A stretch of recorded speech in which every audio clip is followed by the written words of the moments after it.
তাবিজ ঝুলাবেন না। তাবিজ ঝুলাতে বিশ্বনবী নিষেধ করেছেন। যে তাবিজ ঝুলায় আল্লাহ তাআলা ওই তাবিজের উপর তাকে ন্যস্ত করে দেয় আর বলে আমার রহমত তোর থেকে তুলে নিলাম, দেখি তোরে কে বাঁচায়। এজন্য আজ থেকে তাবিজ যা আছে ছিঁড়ে ফেলবেন। আল্লাহ সহি সমঝ দান করো। তো তাবিজ যারা পড়েন ছিঁড়ে ফেলবেন আজকে। রাজি আছেন তো? ছিঁড়ে কি করবেন? সূরা ফাতিহা পড়বেন, পড়ে ঝাড়ফুঁক চলবে আজকে থেকে। ঝাড়ফুঁক করা সুন্নাহ। আর তাবিজ দেয়া হচ্ছে বিদআহ, যেটা বিশ্বনবী শেখায় নাই, সাহাবারা শিখায় নাই, ওইটাতে আমরা যাব না।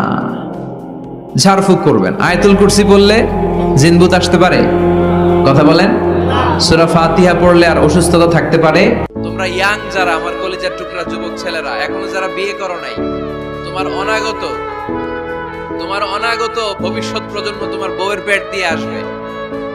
So when you choose your life partner, you don't choose your life partner only. At the same time, you are choosing the mother of your upcoming sons and daughters.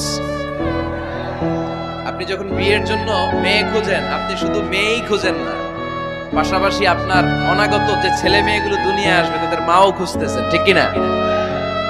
So মা যদি ভালো হয়, ফ্যামিলি ভালো। আমাকে একটা শিক্ষিত মা দাও, আমি একটা শিক্ষিত সমাজ উপহার দেব, ঠিক কিনা?